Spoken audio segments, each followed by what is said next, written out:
जैसा कि आप सबको पता ही है कि 6 जुलाई 2025 को एकादशी है। ये जो एकादशी है, इस एकादशी को देवसैनी एकादशी के नाम से भी जाना जाता है। 6 जुलाई 2025 को देवसैनी एकादशी है।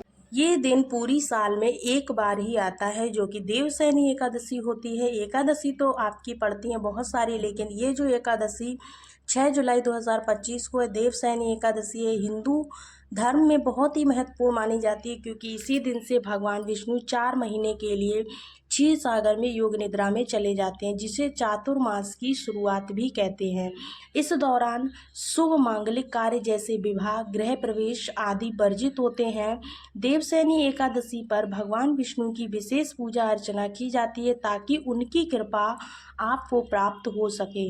हम आपको इस छोटे से वीडियो के माध्यम से बहुत सारे उपाय बताने वाले हैं जो कि आपको देवसैनी एकादशी के दिन करने हैं। इस वीडियो में हम आपको बहुत सारे उपाय बताएंगे, उनमें से आप कुछ उपाय भी अगर अपने जीवन में कर लेते हैं ना, तो आपका जीवन बहुत ही ज़्यादा सरल बन जाएगा। देवसैनी एकादशी पर किए जाने वाले जो मुख्य कार्य हैं वो कौन से हैं? सबसे पहले आपको सुबह जल्दी उठकर स्नान करके स्वच्छ वस्त्र धारण करने हैं। दूसरी चीज़, घर के मंदिर में भगवान विष्णु और माता लक्ष्मी की प्रतिमा या चित्र आपको स्थापित करना है। उन्हें पीले वस्त्र, पीले फूल, चंदन, तुलसी दल, अक्षत, धूप और दीपक अर्पित करना है। कहने का मतलब है इस दिन भगवान श्री हरि विष्णु को पीले वस्त्र, अगर संभव है तो आप पीले वस्त्र ज़रूर से पहनाइएगा। पीले फूल मिल जाए तो बहुत अच्छी बात है। चंदन का आप लेपन कीजिएगा। तुलसी दल ज़रूर से चढ़ाइएगा, लेकिन ध्यान रखिएगा तुलसी दल आपको इस दिन तोड़ने नहीं हैं। तो करना क्या है, आपको एक दिन पहले ही तुलसी दल को आपको तोड़ कर रख लेना है, या फिर आपके गमले में जो तुलसी दल टूटे हुए पड़े रहते हैं आप उनको भी यूज़ कर सकते हैं। अक्षत यानी कि चावल, धूप और दीपक आपको अर्पित करना है। दीपक आपको घी का दीपक आपको अर्पित करना है, इस चीज़ का विशेष ध्यान रखें। इस दिन आपको भी पीले रंग के वस्त्र पहनने हैं। पीले रंग की मिठाई या फल का आपको भोग लगाना है। अगर फलों की बात करें तो इसमें आप केला या आम का भोग श्री हरि नारायण को लगा सकते हैं। क्योंकि ये देवसैनी एकादशी है, भगवान विष्णु को तुलसी के पत्ते अर्पित करना बहुत ही शुभ माना जाता है, क्योंकि उन्हें तुलसी बहुत प्रिय है। दोस्तों, आपको बता दें कि इस दिन आप विष्णु सहस्त्र नाम, विष्णु चालीसा या भगवान विष्णु के मंत्र जैसे ओम नमो भगवते वासुदेवाय नमः, इनका अधिक से अधिक पाठ करना चाहिए। साथ ही साथ इस दिन तुलसी की जो विशेष पूजा होती है वो ज़रूर से की जाती है।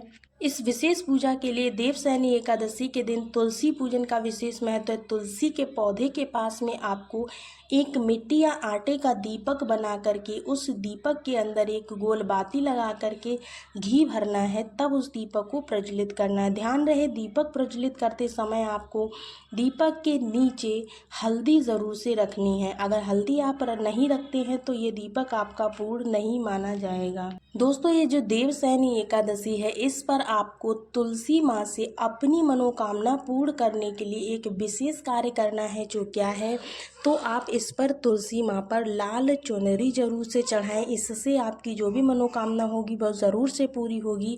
यह जो उपाय आपको बताए जा रहे हैं ये धन धान्य की बरकत और सुख समृद्धि के लिए हैं। तो सारे उपायों में से जो भी आपको उचित लगे वो ज़रूर से कीजिएगा। एक चीज़ और आपको बताएं कि देवसैनी एकादशी के दिन पीपल के पेड़ की पूजा ज़रूर से कीजिएगा। पीपल के पेड़ में भगवान श्री हरि विष्णु का वास माना जाता है। इस दिन पीपल के पेड़ को जल अर्पित करें और उसकी परिक्रमा ज़रूर से करें। अब आपके मन में ये डाउट होगा कि परिक्रमा हमें कितनी करनी है, तो आपको बता दें कि आप पीपल के पेड़ की परिक्रमा 7 कर सकते हैं, 11 कर सकते हैं, 21 कर सकते हैं। जितनी आपकी सामर्थ्य आप उतनी परिक्रमा कर सकते हैं।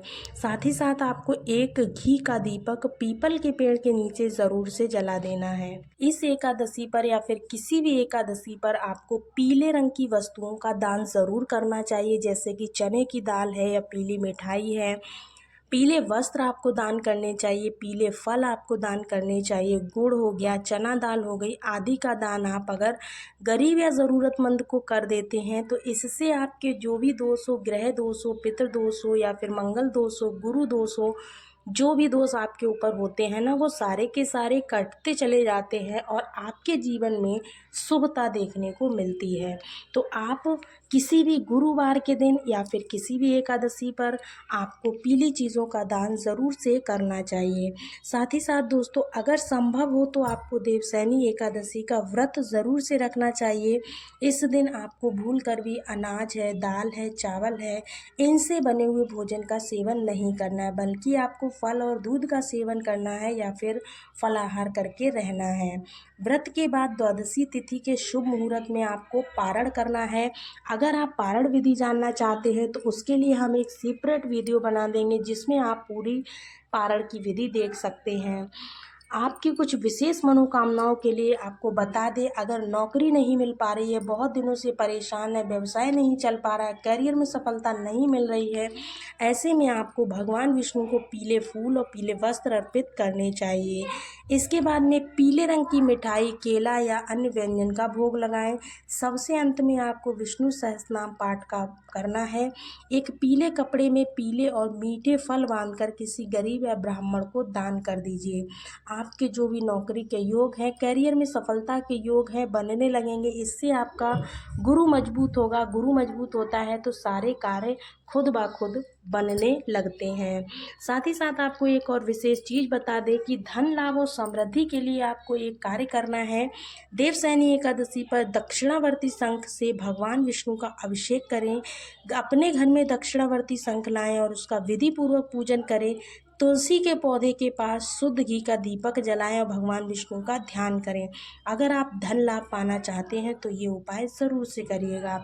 परिवार में बहुत ज़्यादा कलह चल रहा है, बहुत ज़्यादा लड़ाइयाँ चलती हैं, घर में आपस में बनती नहीं है, भाई भाई की नहीं बनती है, भाई पिता की नहीं बनती है, सास बहू की नहीं बनती है, किसी भी घर में भाई बहन की नहीं बन रही है, या फिर किसी भी प्रकार का कलह आपका चल रहा है, बच्चों में आपकी पटरी नहीं खा रही है, तो आपको क्या करना है, सिंपल सा उपाय आपको बताने जा रहे हैं, जो कि इस देवशयनी एकादशी के दिन अगर आप कर लेते हैं तो समझ लीजिए आपकी ये दुविधा जो है ख़त्म हो जाएगी। भगवान विष्णु और माता लक्ष्मी की एक साथ मूर्ति रख कर के, प्रतिमा रख कर के आपको पूजन करना है। साथ ही साथ आपको पीले रंग की चीज़ का दान ज़रूर से करना है। विष्णु जी को केसर का तिलक लगाएं। कैसा तिलक लगाना है? चंदन का तिलक ना लगा करके आपको परिवार में सुख शांति के लिए विष्णु जी को केसर का तिलक लगाना है, और अपने माथे पर भी आपको केसर का तिलक धारण करना है। अगर आप देवशयनी एकादशी के दिन इस उपाय को कर लेते हैं तो सारी चीज़ें आपकी बिल्कुल क्लियर, एकदम सही हो जाएंगी। देवशयनी एकादशी को चातुर्मास कहते हैं। इसके अगले 4 महीने जो होते हैं, देव उठनी एकादशी तक कोई भी विवाह कार्य नहीं हो सकता, गृह प्रवेश नहीं हो सकता, मुंडन नहीं हो सकता, कोई भी शुभ कार्य नहीं किए जाते हैं। इस दिन मन और वचन से शुद्ध रहना चाहिए। किसी भी प्रकार के बुरे विचारों को अपने अंदर प्रवेश नहीं करने देना चाहिए। तो दोस्तों, देवशयनी एकादशी के बारे में मैंने यहाँ पर आपको बहुत ही डिटेल जानकारी दी है। ये एकादशी आपको सफलता की ओर ज़रूर ले जाएगी। तो 5 या 6 जुलाई या 7 जुलाई, जब भी आपको लगता है आपके एरिया में जब भी एकादशी हो रही है, वैसे तो 6 जुलाई 2025 को है, तो ऐसे में आपको व्रत इसी दिन करना है। 7 जुलाई को आपको पारण विधि करना है। पारण विधि के बारे में जानकारी अगले वीडियो में आपको मिल जाएगी। चलिए, होप सो आपको जानकारी अच्छी लगी हो। अगर वीडियो पसंद आया हो तो वीडियो को एक लाइक कीजिएगा, चैनल को सब्सक्राइब कीजिएगा। मिलते हैं अगले वीडियो में, तब तक के लिए राधे राधे। श्री शिवाय नमस्तोभ्याम।